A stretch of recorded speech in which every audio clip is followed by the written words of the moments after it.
사무엘상 이제 14장 말씀인데 24절부터 30절까지 우리 한번 천천히 말씀을 한번 읽어볼까요? 같이 시작. 이날에 이스라엘 백성들이 피곤하였으니 이는 사울이 백성에게 맹세시켜 경계하여 이르기를 저녁 곧 내가 내 원수에게 보복하는 때까지 아무 음식물이든지 먹는 사람은 저주를 받을지어다 하였음이라.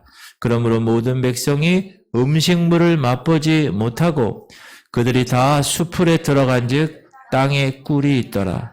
백성이 수풀로 들어갈 때 꿀이 흐르는 것을 보고도 그들이 맹세를 두려워하여 손을 그 입에 대는 자가 없었으나 요나단은 그의 아버지가 백성에게 맹세하여 명령할 때 듣지 못하였으므로 손에 가진 지팡이 끝을 내밀어 벌집에 꿀을 찢고 그의 손을 돌려 입에 대매 눈이 밝아졌더라.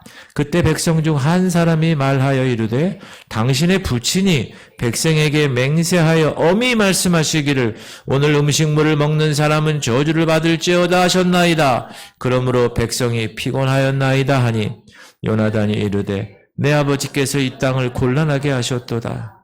보라 내가 이 꿀 조금을 맛보고도 내 눈이 이렇게 밝아졌거늘 하물며 백성이 오늘 그 대적에게서 탈취하여 얻은 것을 임의로 먹었더라면 블레셋 사람을 살육함이 더욱 많지 아니하였겠느냐. 우리가 일상적으로 어떤 사람에게 야, 그 사람 참 신앙이 좋다 이런 말을 하는데 어떤 사람에게 주로 그런 말을 하죠? 대개는 신앙적인 활동을 많이 하는 것을 보면서 말을 합니다. 예를 들면 교회 출석을 잘하면 그 사람 신앙이 좋아. 성경을 많이 읽어. 새벽 기도를 열심히 해. 헌금도 열심히 해. 봉사도 하는 모습을 보고 신앙심이 깊다라고 표현을 많이 합니다. 이건 주로 겉으로 드러나는 모습들입니다. 물론 이런 것들이 중요하지 않다는 얘기가 아니에요. 신앙생활에 있어서 매우 중요합니다. 그런데 더 중요한 것은 우리의 행동의 동기, intention, 동기를 살피는 것이 이에 못지않게 중요합니다. 똑같이 주일 예배를 드립니다. 그러나 그 마음이 한 사람은 주일 성수하지 않으면 하나님께 혼날까 봐 불안해서 하는 경우도 있고 또 어떤 사람은 하나님께 기쁘고 감사해서 너무나 즐거움으로 구원받은 것이 그래서 예배 드리는 경우도 있습니다. 어떤 사람은 하나님께 이쁜 짓 해야 하나님도 나를 사랑하고 버리지 않을 것 같아서 열심히 봉사할 수도 있지만 누군가는 해야 하기에 하는 사람도 있고 목사가 자꾸 하라고 그래서 하는 사람도 있습니다. 물론 하나님이 내게 주신 은사, 내게 주신 소명을 따라 자원함으로 하는 것이 가장 좋겠죠. 그래서 자신의 행동을 돌보아줄 줄 알고 자신의 동기를 살필 줄 아는 사람이 신앙적으로 성숙할 잠재력이 있는 사람입니다. 그런데 의외로 잘못된 동기로 신앙생활을 하는 사람들이 많습니다. 그것도 열심히. 이런 경우 주변 사람이 속을 수 있습니다. 저분 너무 신앙생활 잘해. 때로는 자신도 속을 수 있습니다. 자기 자신도. 목사도 속을 수 있습니다. 그러나 하나님은 아십니다. 오늘 말씀은 몰락해가는 사울 왕의 모습을 보여주고 있습니다. 지난주에 어떤 말씀을 드렸는가? 사울이 큰 실수를 했습니다. 어떤 실수죠? 블레셋 엄청난 군사력 앞에서 두려운 마음 때문에 제사를 지내는데 제사장 사무엘이 와서 선지자가 와서 드려야 되는데 기다리지 못하는 것. 자신이 대신 제사를 드렸습니다. 왕이 제사 드리는 거는 금지되어 있기 때문에 했어요. 그냥. 겉으로 드러난 것은 제사였습니다. 하나님께. 그러나 그 동기가 무엇이었느냐? 사울 왕 안에 있는 두려움이었습니다. 망령이 났다고 이야기할 정도로 나중에 사무엘이 그런 얘기 하잖아요. 그리고 한물간 제사장 아히야 그리고 600명 군사만을 거느리고 석류나무 아래에 머물러 있었습니다. 뭐 하려고? 블레셋 사람과 전쟁하려고. 블레셋은 모래알처럼 많은 숫자가 있는데 그럼에도 불구하고 블레셋의 전투에서 승리를 하게 됩니다. 그 이유가 뭐였죠? 요나단과 무기를 든 자, 지난주에 무기를 든 자가 핵심이었죠. 마음을 같이 할 수 있는 무기 든 자가 같이 하나님께 나아갔을 때 하나님께서 베푸신 은혜의 승리였습니다. 그래서 머물러 있었던 군사나 겁에 질려있던 백성들이 다 나오게 되고 블레셋을 치게 됩니다. 여러분 전투할 때 이기면 얼마나 신나겠어요? 그런데 오늘 본문을 보니 이 승리의 날에 백성들이 지칠 대로 지쳐 있었다고 이야기합니다. 아까 24절 읽었죠? 시작. 이날에 이스라엘 백성들이 피곤하였으니 이는 사울이 백성에게 맹세시켜 경계하여 이르기를 저녁 곧 내가 내 원수에게 보복하는 때까지 아무 음식물이든지 먹는 사람은 저주를 받을지어다 하였습니다. 그러므로 모든 백성이 음식물을 맛보지 못하고 전쟁하는데 금식하면서 했다는 거예요. 그게 자기가 하고 싶어 한 게 아니라 사울 왕이 그렇게 맹세시켜서 백성들로 하여금 저녁 때까지 밥을 못 먹고 그냥 전쟁을 하는 거예요. 여러분 밥 안 먹고 어떻게 전쟁을 해요? 말도 안 되는 거지. 가끔 테니스 경기를 보다 보면 좀 색다른 것을 느끼게 되는데 다른 스포츠와는 뭐냐 하면 예전에 호주 오픈 테니스 경기에서 4연패를 노리는 조코비치라는 사람이 있어요. 키 크고 참 잘하는 사람. 세계 랭킹 8위인 바브린카라는 사람이 있어요. 8강전이 벌어졌는데 5세트까지 가는 철전이 있어요. 무려 4시간. 이겼다 졌다 이겼다 졌다. 그런데 중계 화면에 그 바브리카라는 사람이 게임 중간중간에 계속 뭘 먹으면서 경기를 하는 거야. 초콜릿하고 바나나를. 지친 체력을 4시간 동안 혈투를 벌이니까 계속 보충하는 거야. 근데 그 테니스 경기할 때는 그게 허용되나 봐요. 그렇게 먹으면서 해.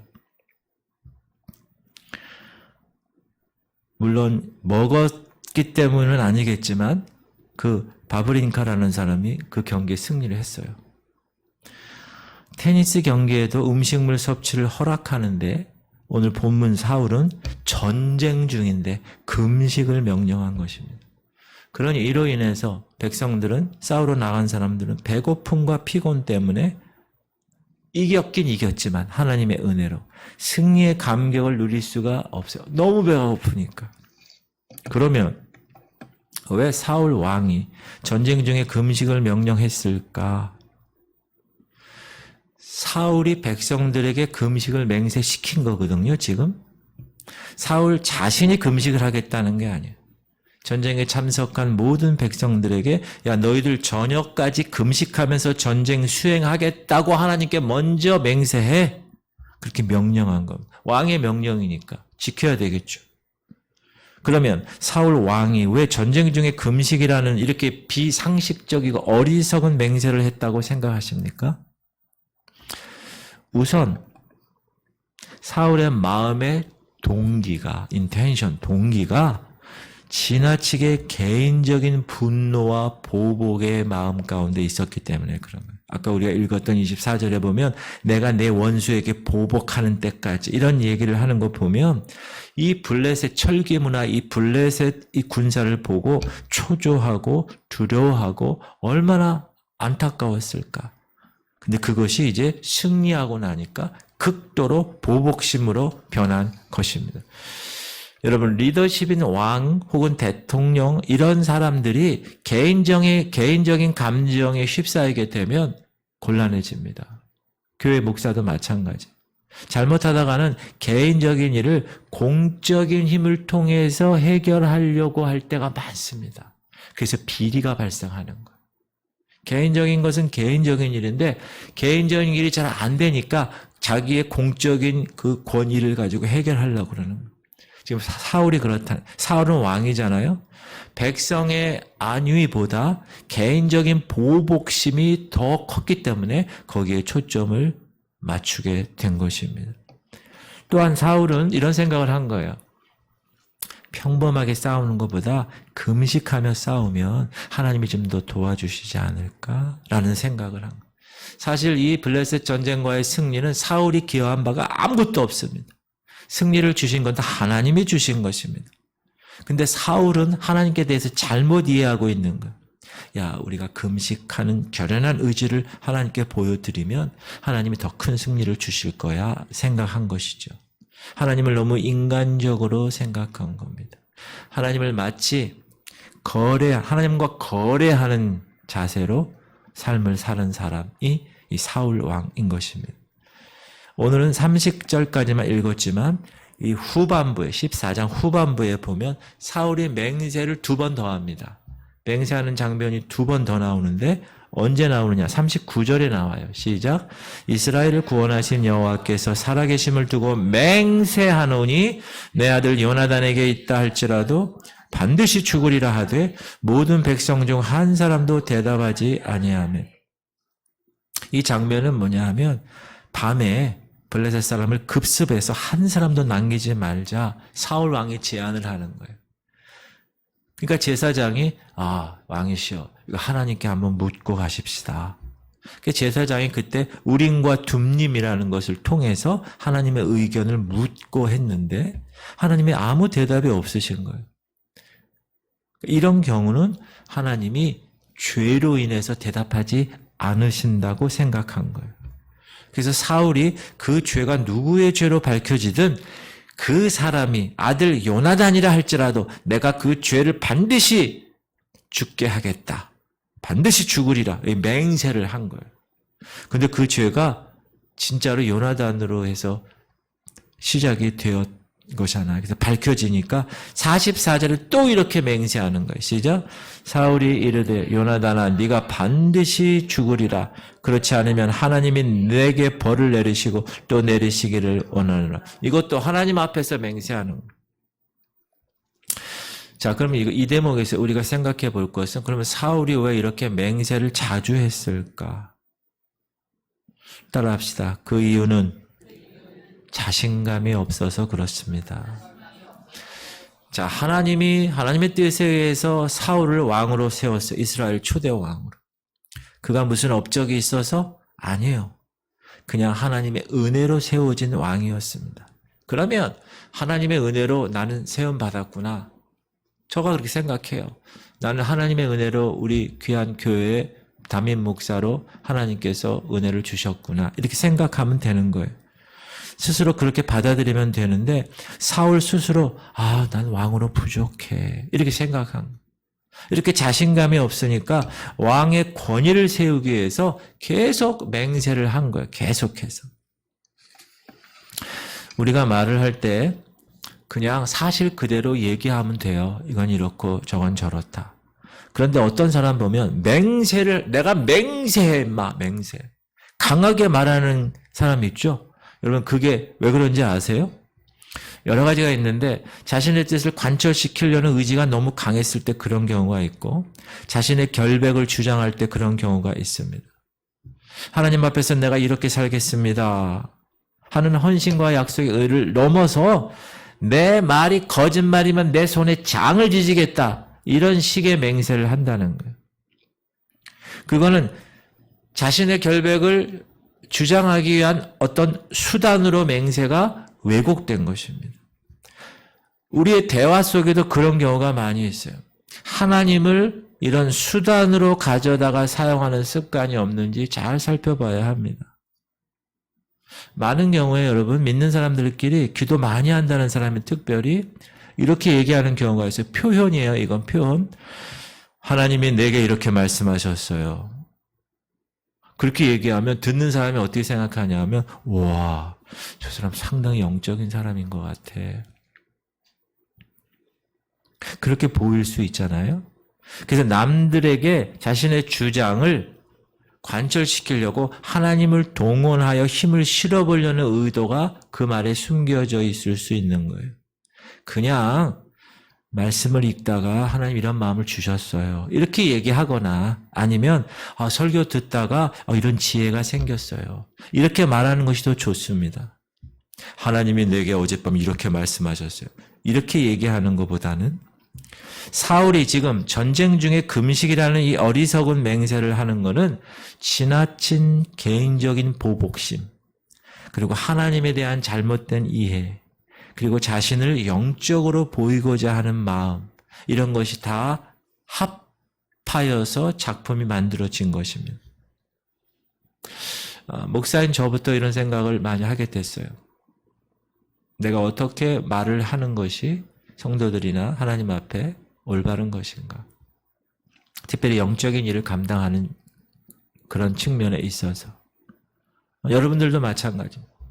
여러분들도 이 말할 때나 또는 어떤 내 주장을 계속 이렇게 강하게 얘기할 때 하나님을 수단으로 가져다가 사용하는 것은 없는가? 한번 점검하실 수 있기를 주님의 이름으로 축복합니다. 그건 사울이 그렇게 하는 거예요. 사울이. 마치 하나님과 거래하는 것처럼. 자, 두 번째 우리가 생각할 것은 그러면 어리석은 맹세, 이 사울 왕의 이 맹세가 가져온 결과는 뭡니까? 첫 번째는 아들 요나단을 죽일 뻔했죠. 요나단은 사실 아버지 사울 왕의 전쟁 중에 금식하라는 그 명령을 듣지 못했습니다. 왜냐하면 요나단이 먼저 무기 든 자와 함께 가장 먼저 전쟁에 나갔기 때문에 사울 왕이 명령할 때는 그 자리에 없었습니다.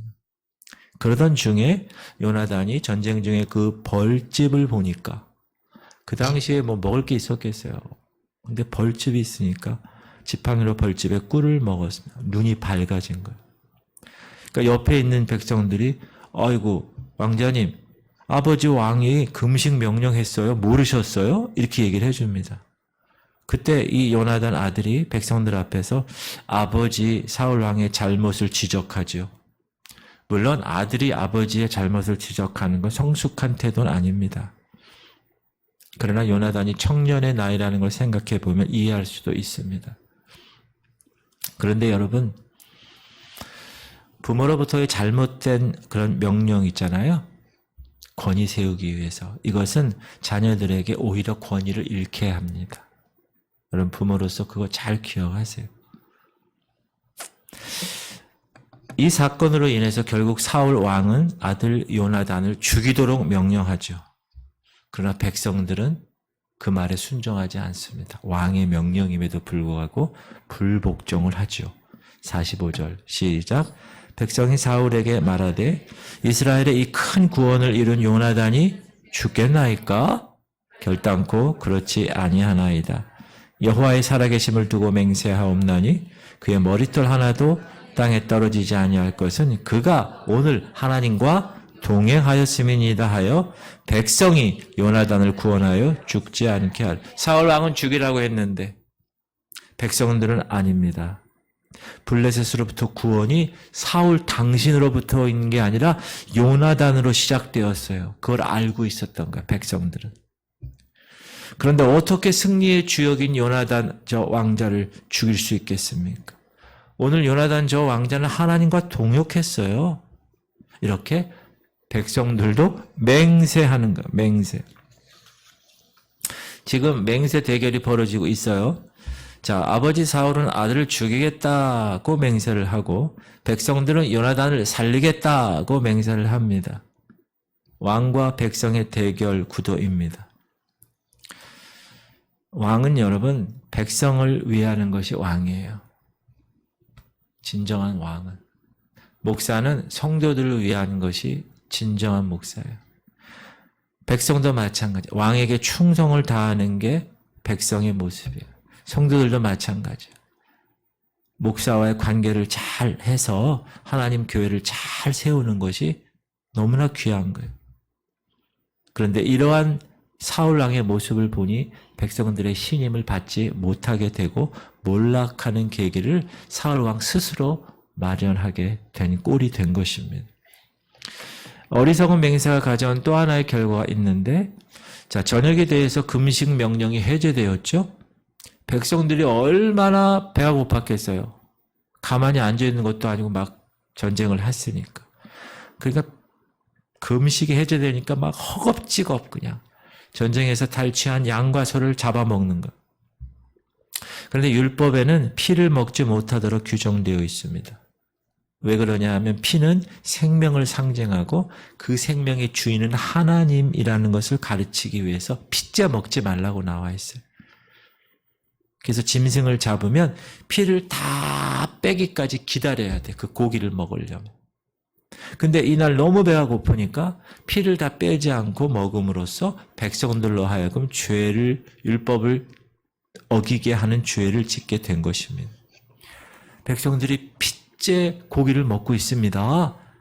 사울 왕이 그 소식을 들으니까 큰 돌을 굴려와가지고 그 앞에서 짐승을 잡게 해서 그 돌 위에 짐승을 걸쳐놓게 해서 피를 다 빼고 고기를 먹도록 지시합니다. 그리고 35절에 보면 사울이 하나님께 제단을 쌓는 장면이 나옵니다. 시작. 사울이 여호와를 위하여 제단을 쌓았으니 이는 그가 여호와를 위하여 처음 쌓은 제단이었더라.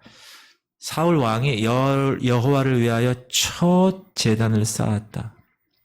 아마 이 제단을 쌓은 것은 승리에 대한 감사가 아니라 백성들의 죄로 인해서 피째 먹었으니까 그 벌이 자기에게 돌아오지 않을까 하는 두려움에서 나온 제사였습니다.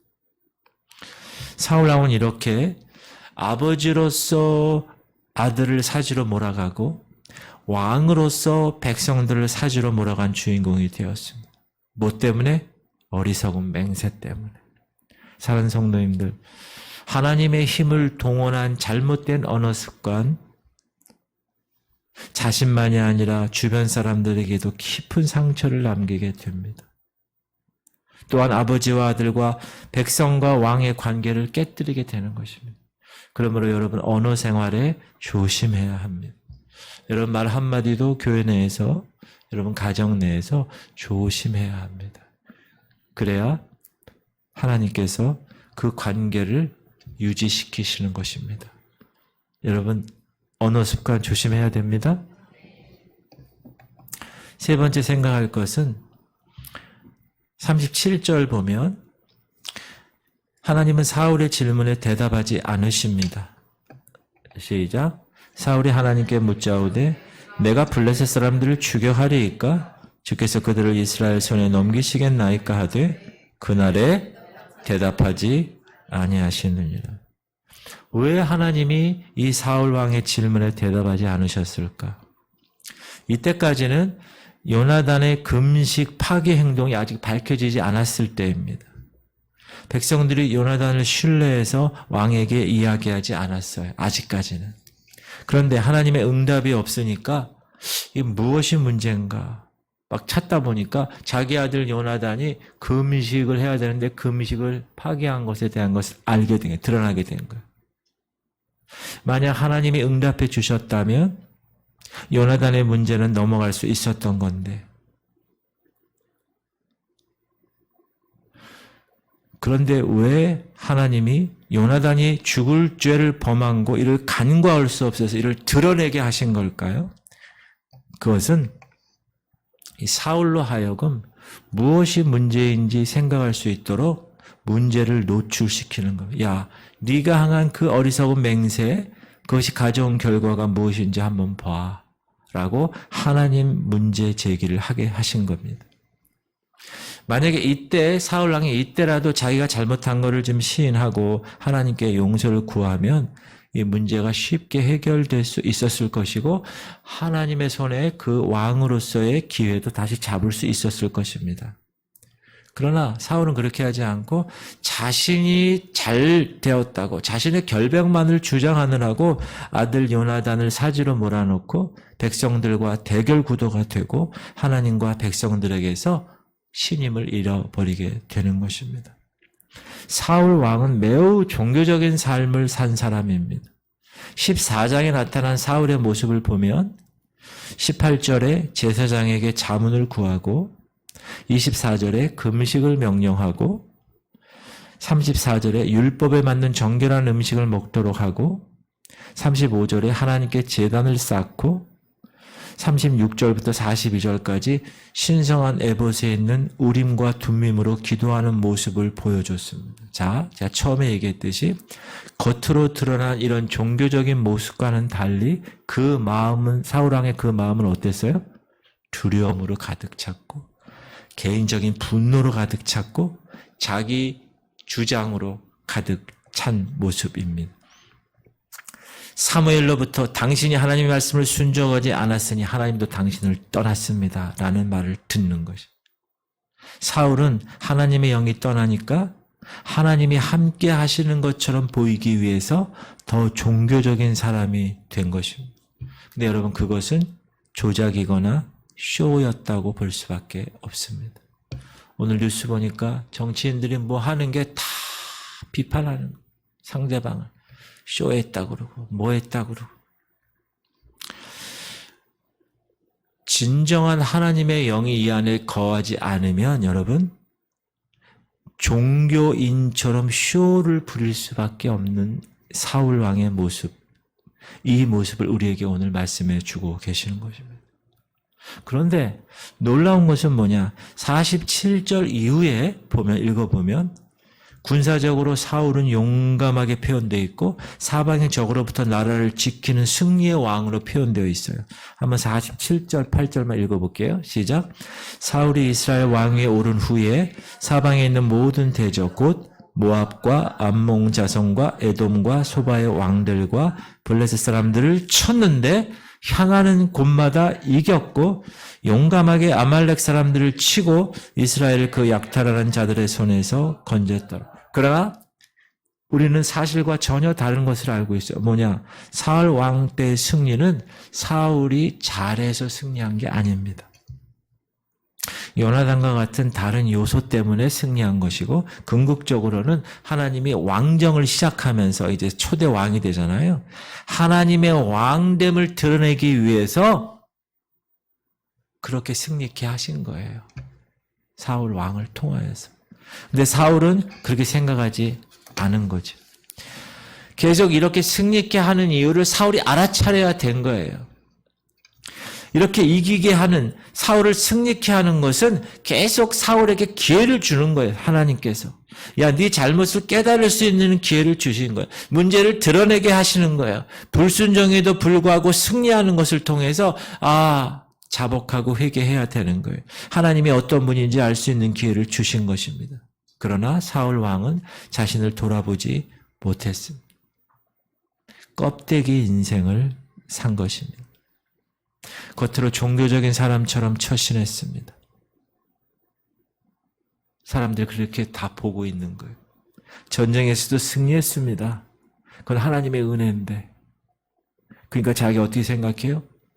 야, 내가 옳았구나, 이렇게 생각할 수 있습니다. 그러나 껍데기는 종교적이고 승리한 왕이었지만 결국 속은 자신을 돌아보지 못했기 때문에 백성들로부터 신임을 잃고 하나님께도 버림을 받는 왕이 되어버린 것입니다.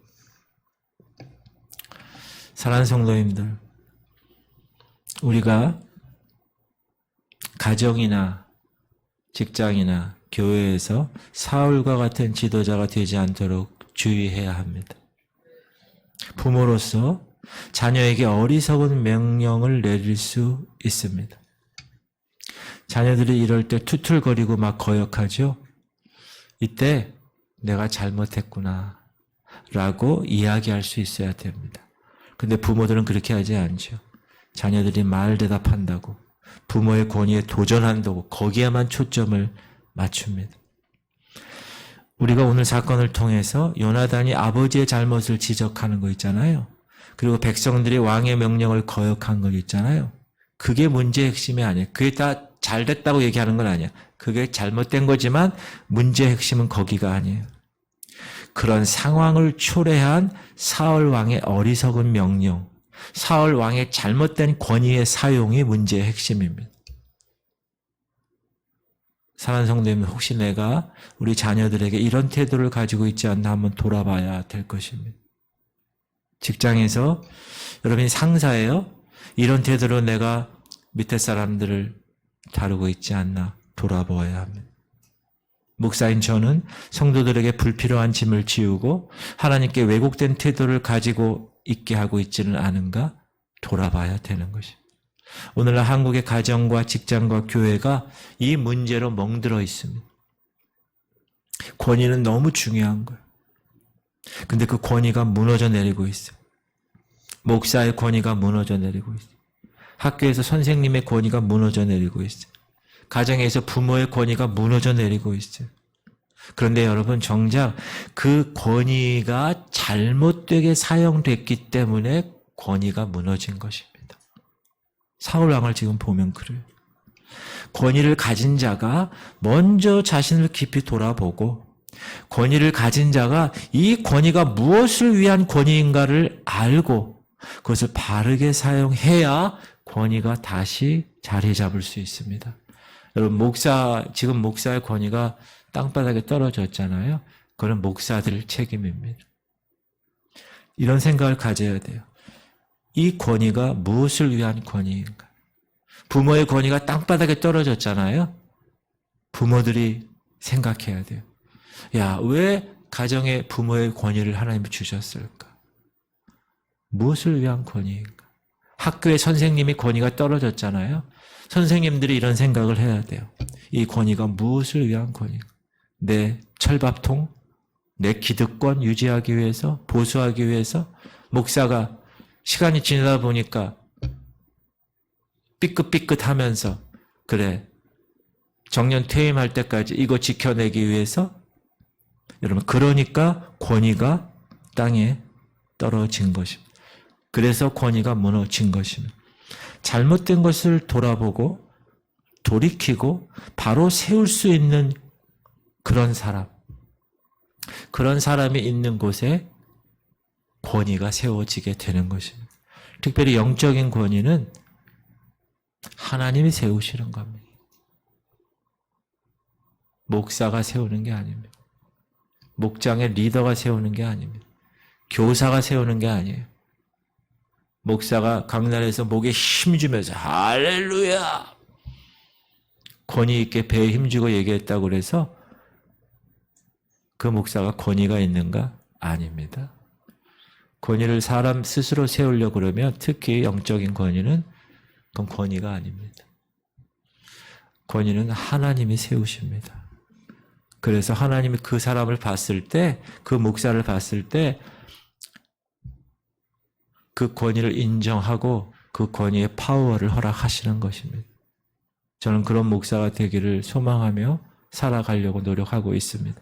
여러분들도 동일하게 여러분들이 주어진 곳에서 사울왕처럼 겉으로 보이는 것 때문에 자기 아들에게도 백성에게도 신임을 잃어버리는 것이 아니라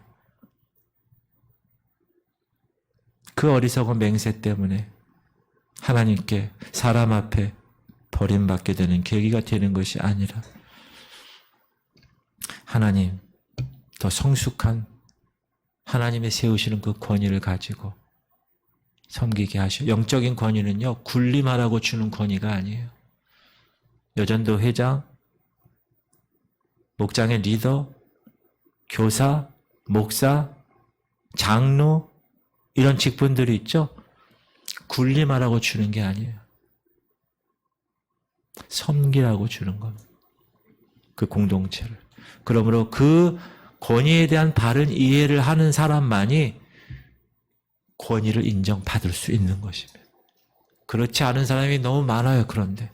그러니까 권위를 인정받지 못하니까 계속 싸우는 거예요.